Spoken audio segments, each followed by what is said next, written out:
Level 1, the one left behind. The stone shifts beneath your foot as your people cross a flooded river. It is 14,000 years ago in late Ice Age Europe. You live with a small hunter-gatherer band that carries everything it owns, shelter, tools, food, and fire, between seasonal camps.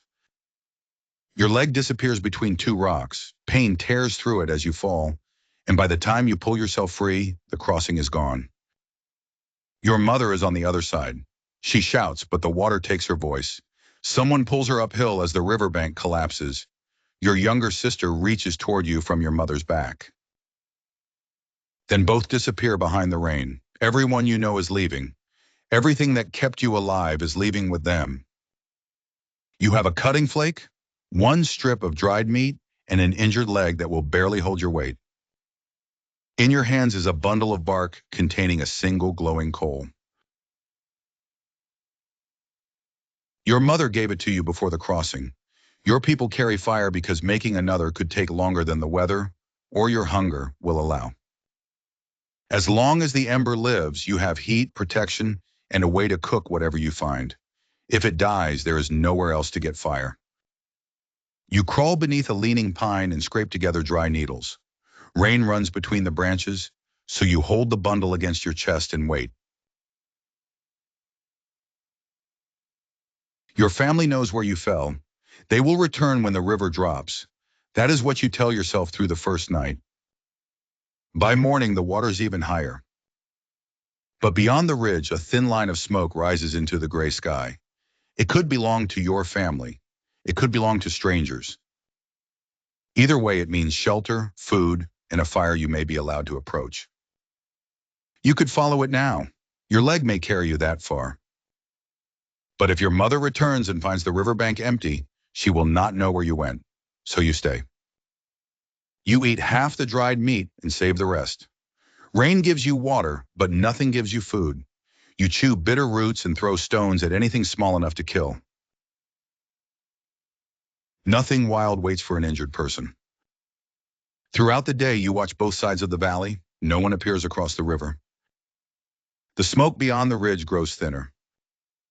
That night, you dream of your mother's hearth. Your sister's asleep beside it, one hand closed around the edge of your hide. You wake to smoke.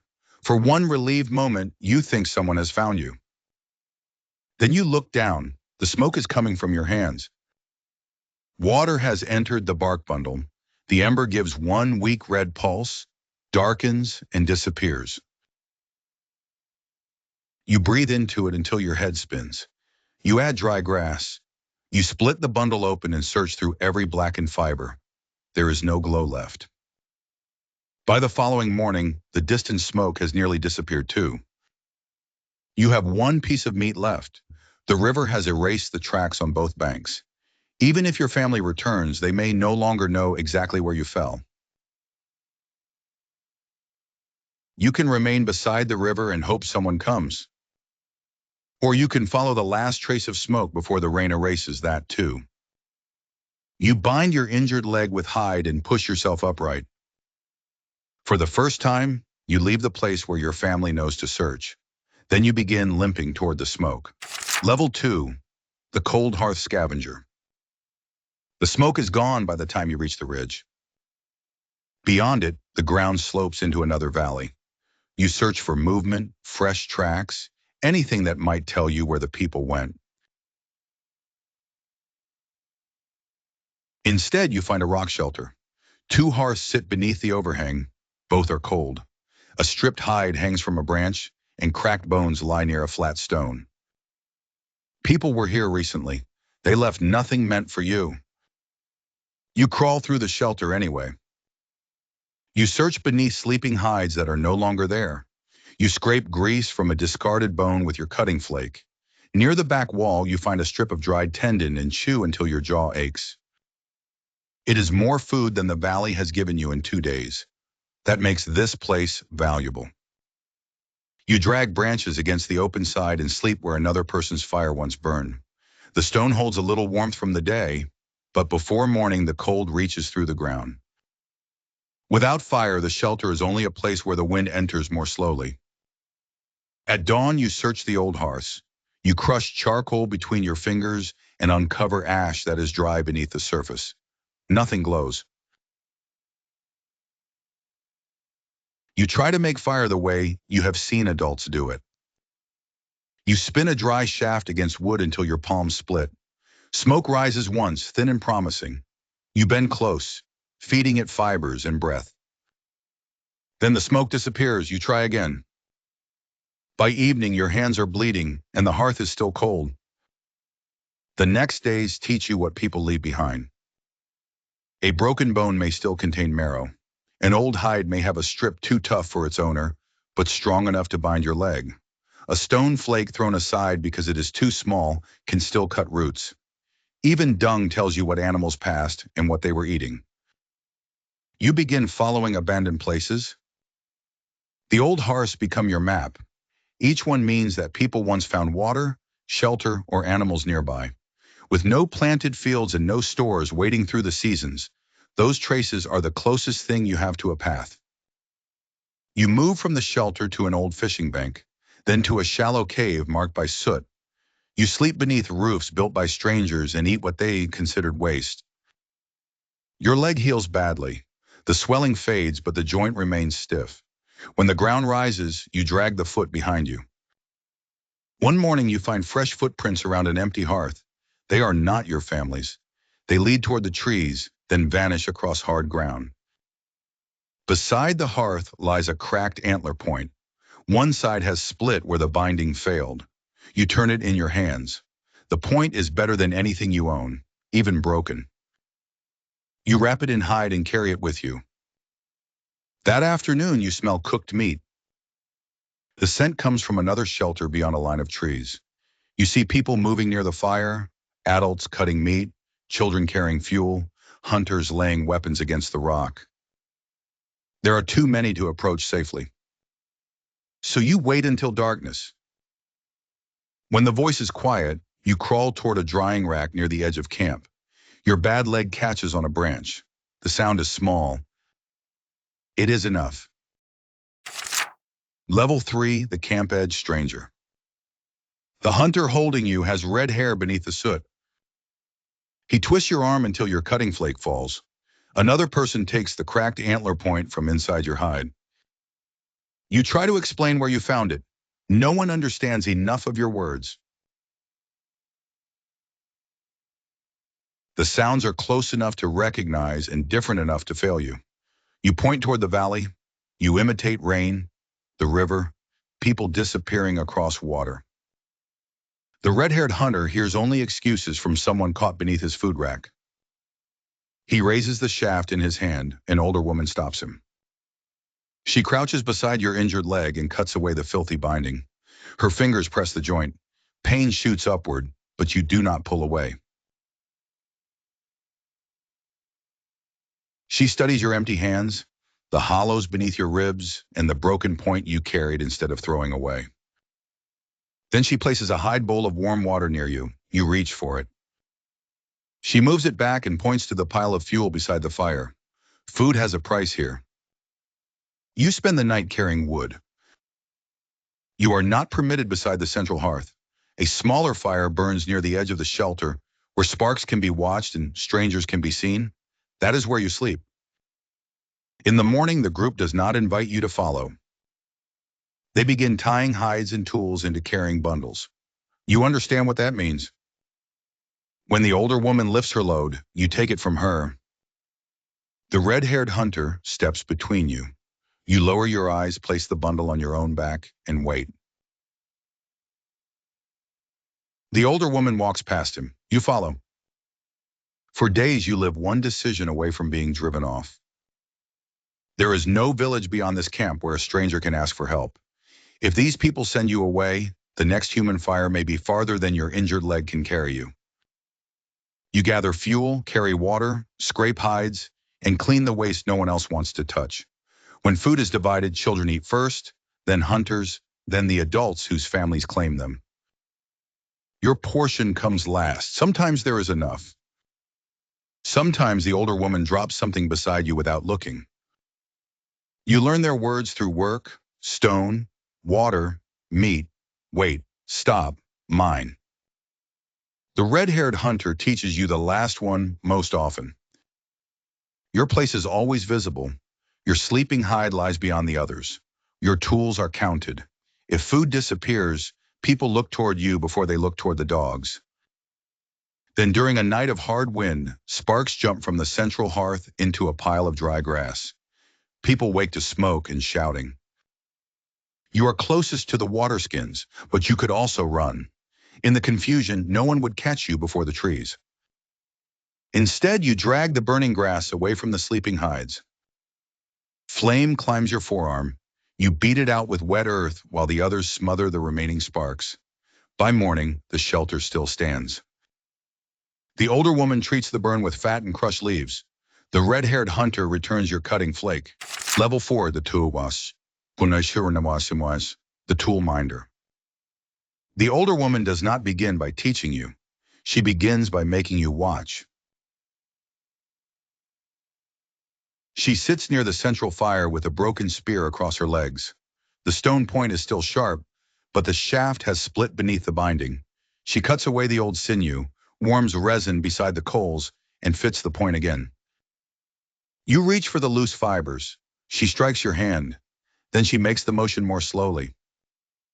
You learn that a weapon can fail long before it breaks. A loose binding changes the throw.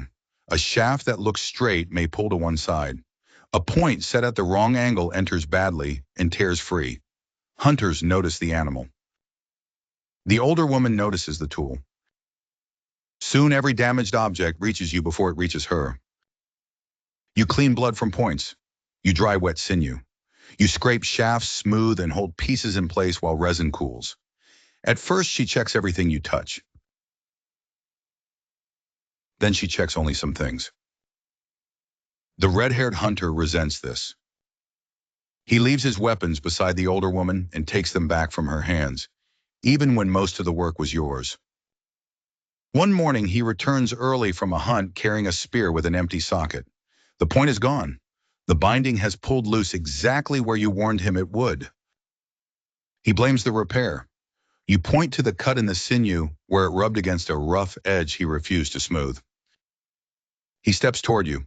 The older woman places the broken shaft between you. Then she gives it to you. You reshape the socket, smooth the edge, and fit the cracked antler point you carried from the abandoned hearth. The split does not reach the tip. With careful binding, it can still hold. The red-haired hunter tests the spear against the ground. It holds. On the next hunt, that point enters the neck of a deer at close range. He brings the weapon back bloodied and places it beside you, not beside the older woman. From then on, you maintain the hunter's equipment before they leave. You learn each person through the objects they carry. One grips too tightly and wears the shaft smooth. Another never dries the binding properly. The red-haired hunter strikes stone when he misses and pretends the damage came from the animal. Your work earns you a sleeping place closer to the central fire. It also gives you a new fear. If a tool fails in someone else's hands, the failure belongs to you. A broken point is not one hunter's inconvenience. It may mean an animal escapes and every person around the fire eats less. During winter, one hunter returns with a deep cut across his palm. His point had twisted on impact.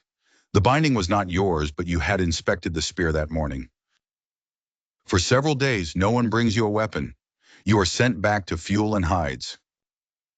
The older woman does not argue for you. Instead, she places the twisted point in your hand and waits.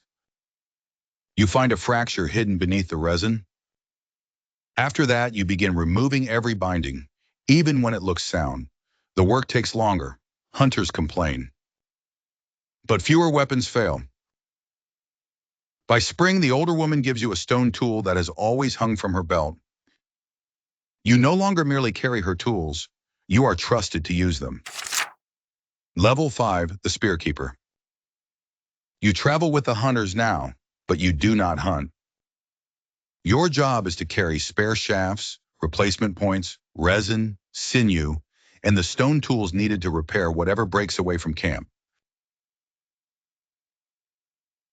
When the others move quickly, your old injury forces you to work harder. You learn to place your foot flat on stone and shorten your stride on steep ground. You never ask them to slow down. The red-haired hunter notices. He does not praise you, he begins giving you more to carry.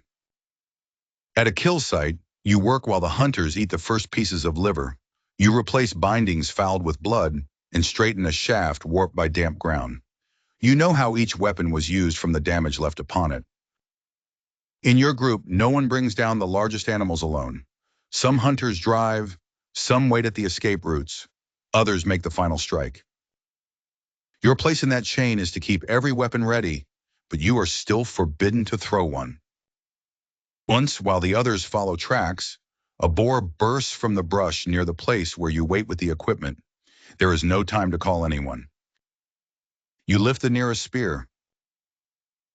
The animal turns before reaching you, startled by the movement, and disappears into the trees. When the hunters return, the red-haired hunter sees the weapon in your hands. He takes it without speaking. That night, your sleeping place is moved away from the central fire. You have become useful enough to carry weapons and dangerous enough to be punished for using one. Weeks later, the group follows reindeer across open ground. The animals turn sooner than expected, forcing the hunters into a long pursuit. A stone point snaps, then another shaft splits. The red-haired hunter reaches you first. You replace his point while he kneels, breathing hard. Your fingers complete the binding faster than the older woman once could. He returns to the pursuit before the resin has fully cooled. The herd funnels toward a narrow cut between two ridges. One injured animal falls behind. The hunters spread to contain it, but a younger hunter stumbles and loses his spear. The spare shaft is still in your hand. The red-haired hunter looks at the animal. Then he looks at you. This time, he does not take the weapon away. He points toward the opening. You move into place and hold the spear with both hands. The animal charges past the others, sees you too late, and turns. You do not throw. You drive the shaft forward as you have watched hunters do at close range. The point enters shallowly, but it changes the animal's direction. The red-haired hunter makes the killing strike.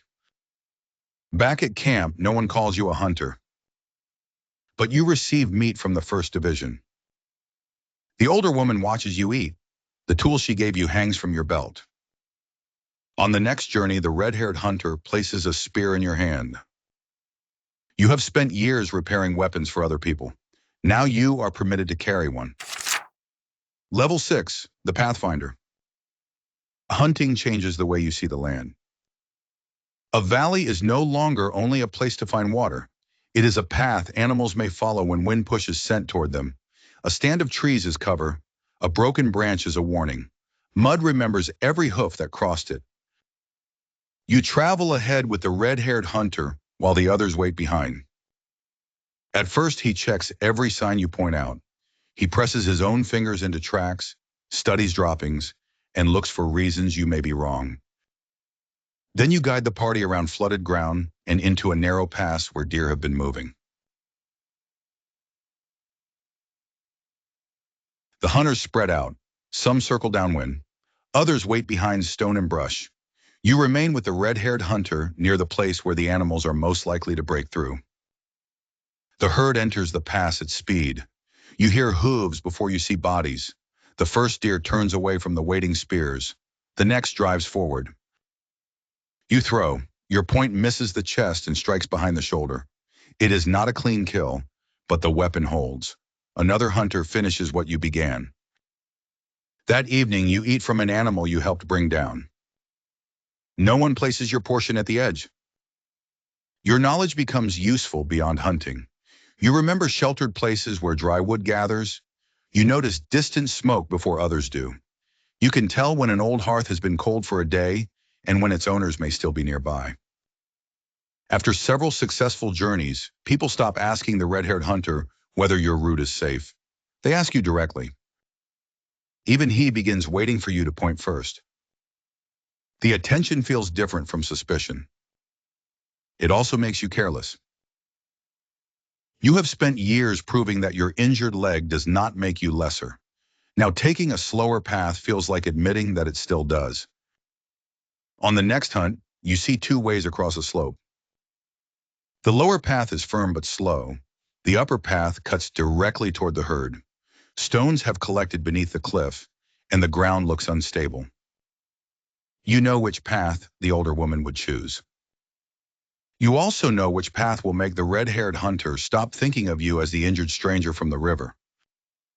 You point upward. Halfway across, the ground shifts. A slab breaks loose beneath your foot. You catch a root and hold. The red-haired hunter is below you. The falling stone strikes his arm and knocks him down the slope. By the time you reach him, his hand is twisted beneath his body. The herd disappears. He survives the walk back, but two fingers no longer straighten. His wrist swells until it is wider than the binding around it. The next morning, the hunting party leaves without either of you. Your spear is gone from beside your sleeping place. Your tools have been moved away from the central fire. A pile of fuel waits for you near the edge of camp. Level 7, the failed hunter. You know this place. The fire is close enough to see, but too far away to warm your back. People speak around it while you work beyond the light.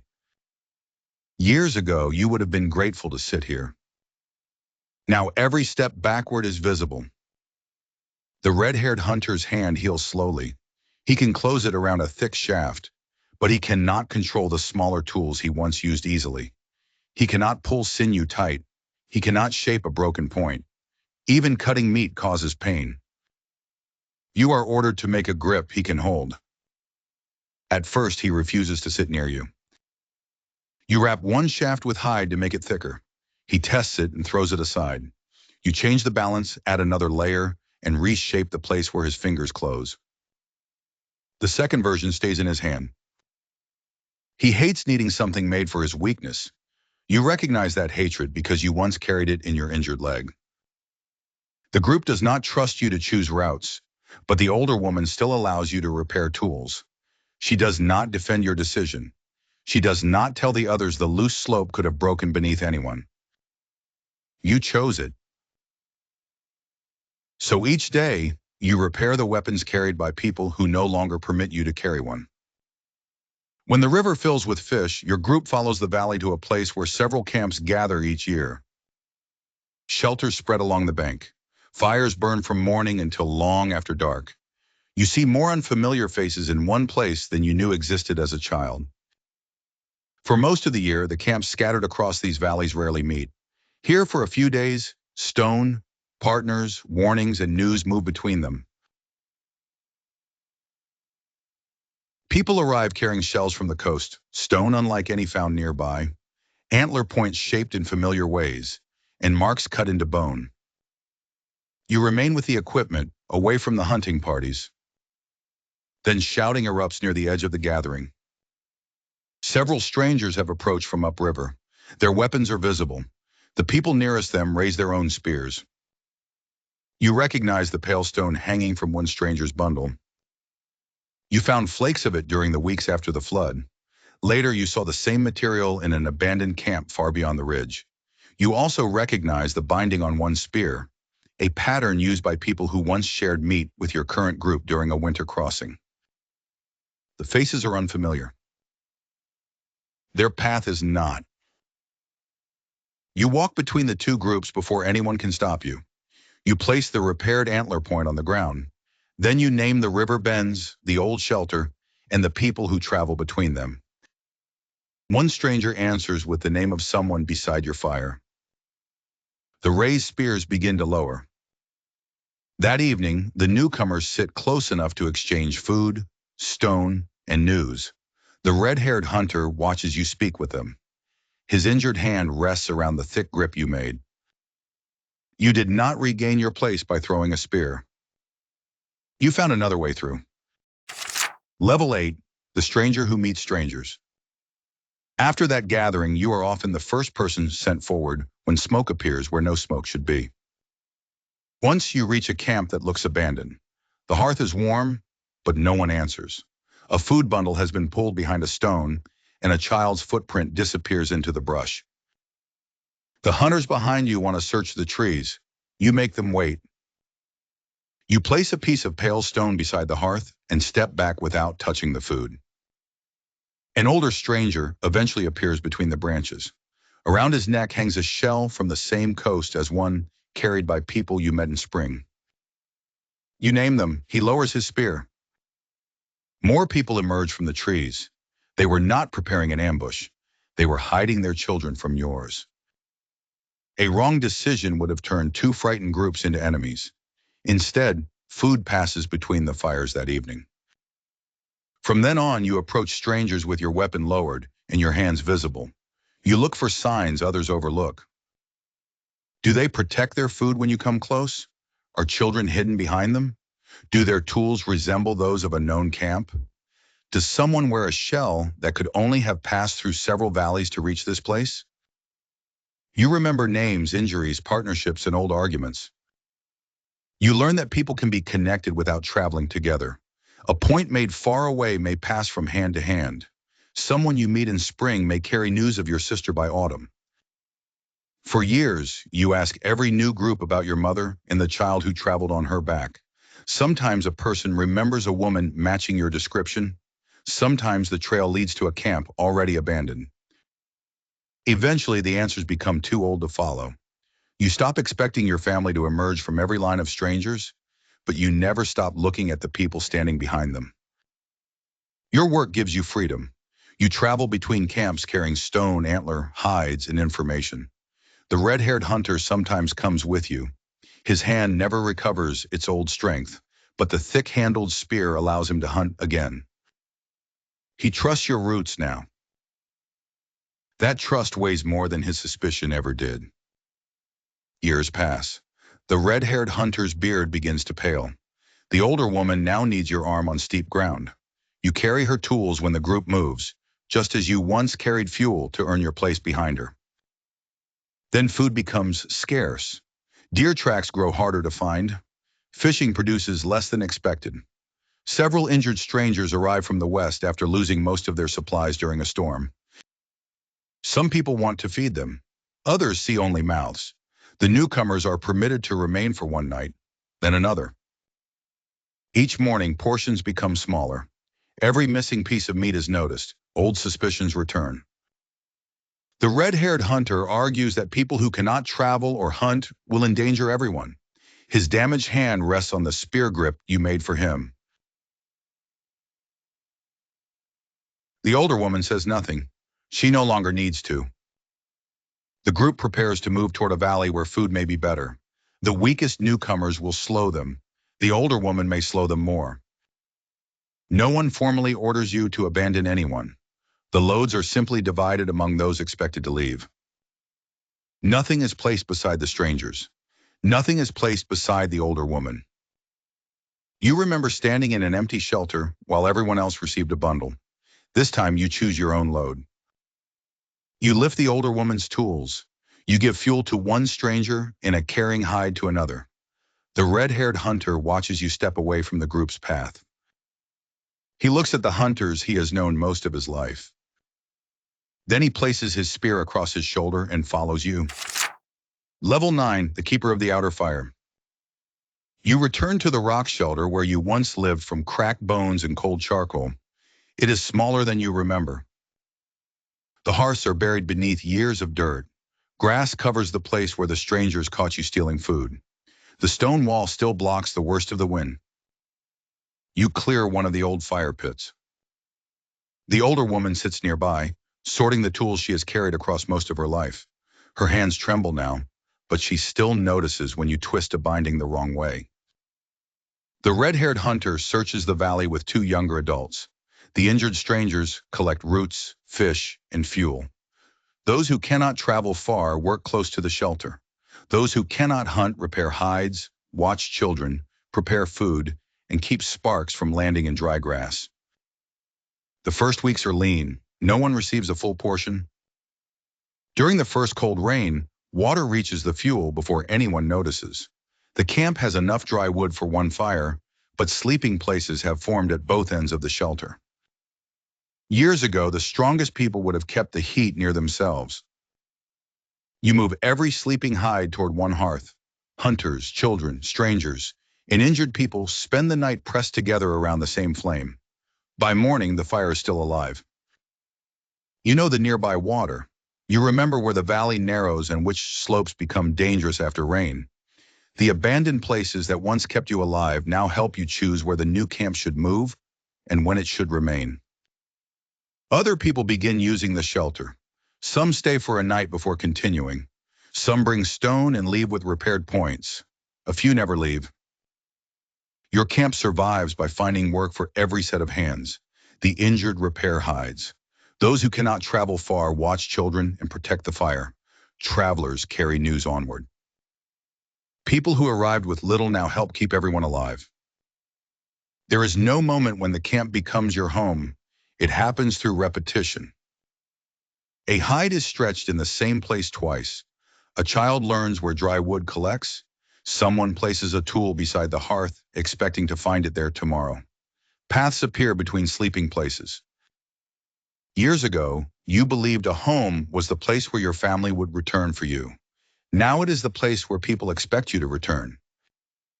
Late one evening, the red-haired hunter notices movement beyond the fire. A young stranger stands near the trees. One leg is wrapped in filthy hide. The body beneath the clothing is thin. Both hands protect a small bundle of bark held against the chest. The red-haired hunter reaches for his spear. Others move between the stranger and the food. You know what they see: an unknown mouth, a possible thief, someone whose presence could make every portion smaller. Then the stranger opens the bark bundle. Inside is a dead coal. For a moment, the shelter disappears. You are beneath the leaning pine again, breathing into wet fibers. Your mother is across the river. Your sister is reaching toward you. Smoke rises from your hands, but no flame follows. The older woman looks at you from beside the central hearth. You take the repaired antler-tipped spear from your hand and place it on the ground. Then you uncover the fire.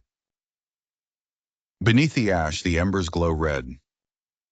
You lift one living coal into a fresh bundle of bark and carry it beyond the circle of light. The stranger watches you approach but does not run. You kneel at the edge of the camp and place the glowing bundle between you. This time, the ember does not go out.